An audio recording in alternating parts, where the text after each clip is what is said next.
Yeah, I have more questions. I have one.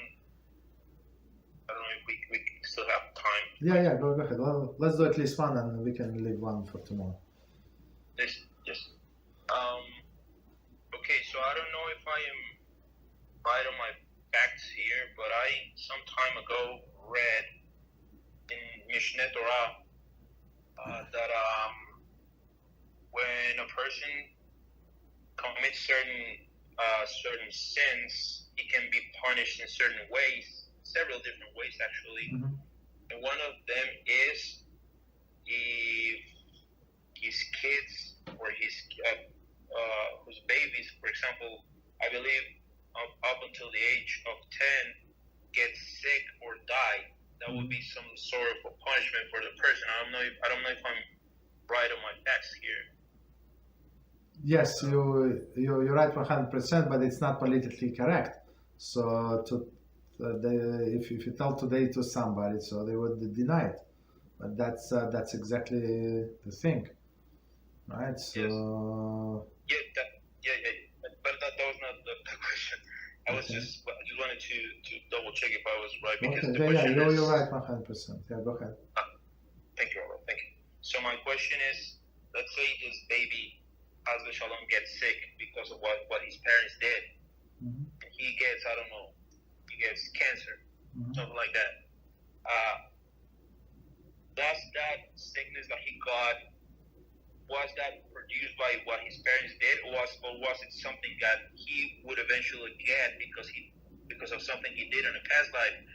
But because of what his parents did, he got it ahead of time as a way to punish their parents too. I don't know if the question was. Yes, no, the question is crystal clear. So let's start from from the first part when you said it's not a question. So we have to explain how Rambam's, it's actually from Hilchos Teshuvah, right? So Rambam explains that same.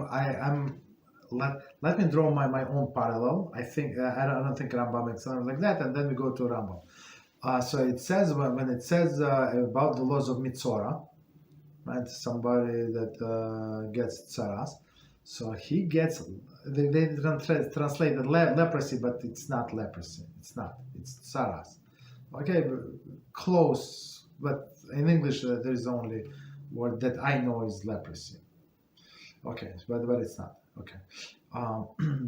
So first, it says clearly that the first Hashem is going to bring on utensils of the person, and it says the Torah explains, is it made from the leather, right? From the wool, from this, from that. You have to like rip this piece out and see like this stain returns, does not return. When a person does not get the message, it's going to go on the stones of his house, and he has to like take the stones and take the plaster off. This and that, all of this procedure. So meaning what? So first Hashem brings before it brings his this tzaras on a person himself, he brings on his utensil, like in some sense. If you want to use this example, like warning shot. So Hashem said, "I'm not kidding. You're guilty. I'm warning you now. Stop. Do teshuvah." So, and as a warning, something happened to your car, something happened to your, I don't know, your possession, right? Somebody, I don't know, whatever, punch you in the face. So he did not punch you in the face because he does not like you, but he punched you in the face because Hashem allowed that person to do it to you, right? Why? Because you're guilty. Right? Is it good person? He's going to get greatest reward, and he's going to sit with Rabbi Akiva in yeshiva? Absolutely not. He's going to go to Yoshke and Korach because was not allowed to punch somebody in the face, but he chose to do it. So Hashem says, "Oh, that's what you want to do? Okay, I have a good candidate for you." So he did the shidduch, right? This guy wanted to do away, right? Because he's stupid, and that guy deserved the punch in the face. You understand? So when a person gets all these signs, He has to read that something is wrong. It's something in a bigger picture. The problem is not with stupid guy. The problem is not with my car, this and that. So I have to get the picture. I have to do teshuvah about something else, and that's when you have to do like soul searching, like what I'm doing wrong. And the same, just continue our parallel. So children, small children under the age of bar of bas mitzvah, so under 12 and for girls and 13 for boys, they consider to be property of the father. Property. What does it mean, property? Property means that when they get in divorce, today they usually kids go to the mother because it's good for the mother. Okay, it's not Torah law. That's one of the reasons, 17th reason why we're not allowed to go even for divorces to the secular court. So the children property of the father, and they should go and must go to the father. So the father, if he decides to get remarried, so he's going to get remarried. If he decided to get babysitter for these children, he's going to get babysitter.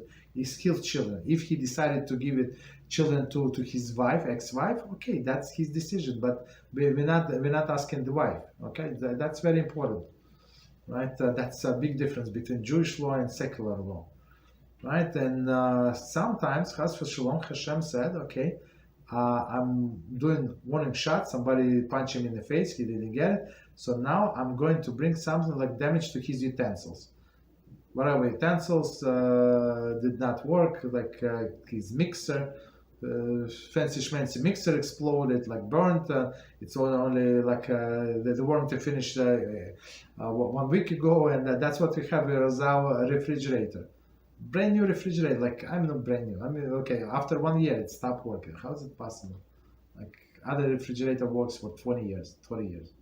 Okay, so Hashem decided that's what it is, right? So and the next shot is at children.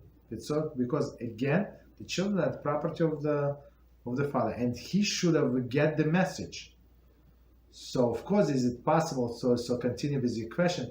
Is it possible from the previous reincarnation? It is possible, but it is also we must know that when Hashem brings any suffering or any like disaster or something, He would get into consideration all of the details. What are the details? Who else is going to get upset? Right, so maybe this guy, this monster, he should have gone like a long time ago from this world.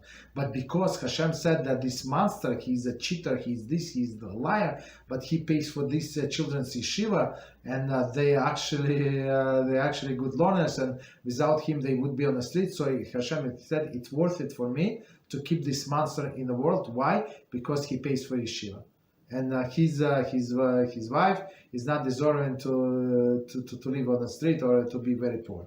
Okay, so because not to upset his children, not to upset his wife, not to his credit, but because of their credit, so Hashem would keep this person alive, and he would keep all of these people in order not to upset somebody very close or very dear to Hashem, right? So he would keep these people, yeah.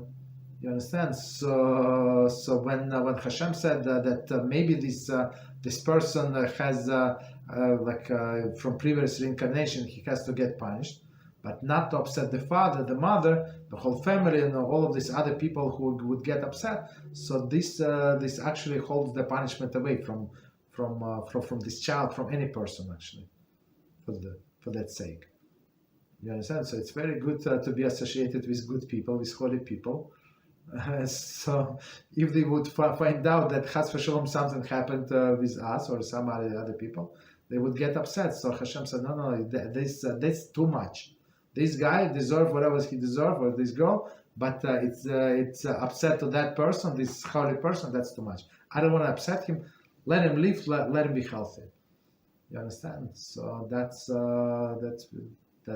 second aspect of the thing. So why it comes on this child, we do not know, but for sure, if this person would be like father would be like absolutely perfectly clean, it would not come on kitchen. Most likely. Is it possible that it will come? Yes, but many times would not. You understand? Unless it were um, the baby was born like this on this and that, or when it's adult, it's a different story. But when it's child, it's property of the father. Okay. Did we answer the question or? Thank you, Rabbi. Yeah, yes, yes. But there's one kind of doubt that I still have. Like, Go ahead. Yeah, what I the answer was mind blowing actually. It's amazing. No, but I was initially my initial doubt was if the baby was the one that had this thing pending from a past life, not the parent but the baby. Okay. Like the kid. For example, the kid was born and he was supposed to get cancer when he was 25. But his parents did something terrible, or his father did something terrible, and instead of getting it at 25, he got it as a baby. Yeah. That was kind of my question. Is that possible? Yes, absolutely, it's possible. Yeah.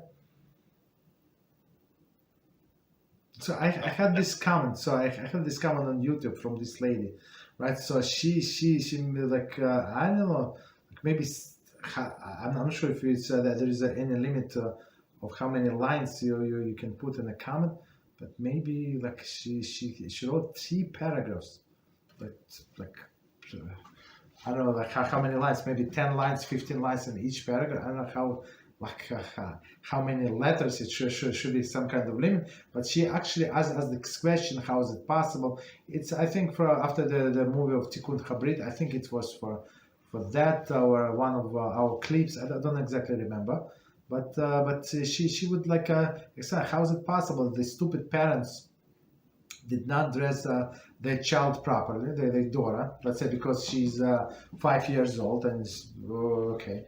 Right, and why would this daughter be punished?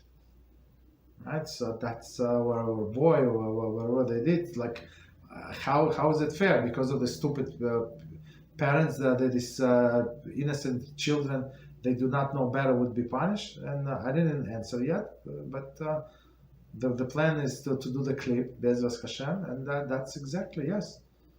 So and the parallel is like for example, this father was fixing his outlet in his house, right? And he has this wire stick.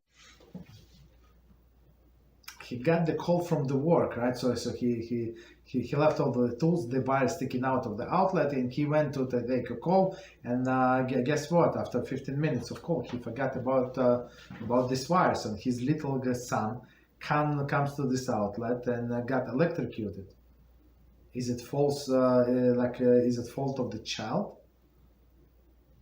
I don't know. Is it because it's not his innocent child? He's not going to get electrocuted? Absolutely not, because of the stupid parent, right? Or there was I remember saw a baby. I was almost like fainted. And what happened? Somebody told me what happened. Mother was on the phone talking to her girlfriends. This little baby, so she climbed on a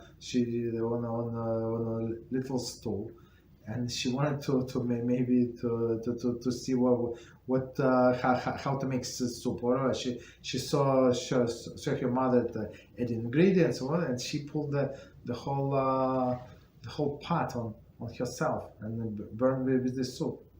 So the rest of her life, she like unfortunately. Young kid. I'm not sure how old was she, but that's happened when she was 5 years old. You understand? So now Hashem is going to undo whatever was done? Absolutely not, because of the stupid parents, right? Because the mother decided to be on a phone. You understand? Instead of watching child, do some like close you in the room. I don't know, do something. Do that like child fence that they cannot climb. That's something. Understand? So that's what happened. The reality is something that we cannot change.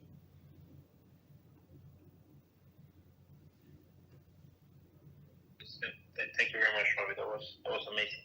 Yeah. from Hashem. Yeah. So it's from this life, from that life, from stupidity of the parents. Also, they have to take in consideration. Reality is reality. Yeah. This topics that, as Kabbalah said, are reality but not politically correct. And then when people getting crazy and say no, that's tzaddikim, shmadikim. Okay, that's a day. Look, of course, it's absolutely forbidden to come to somebody's funeral and say well, what I just said. It's absolutely forbidden. Like we have to be sensitive, and of course, but well, when we learn, we must know, and for ourselves, we must know why the bad things are happening to us. Don't be like all the hypocrites. And it's actually when you're not honest with yourself, it's actually help you to resolve the problem. Otherwise, all your life you live in anxiety that because of that person's fault, this person's fault, because my mother, he raised me, my father like hit me, did not hit me. My mother told me this thing, that, and people like tell me all this, like, and I always say, look, please stop. You grown up person.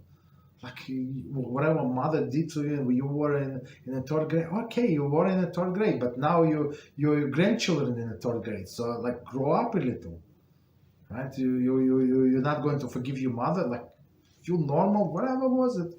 Okay, just let it go. It's time to let go, right?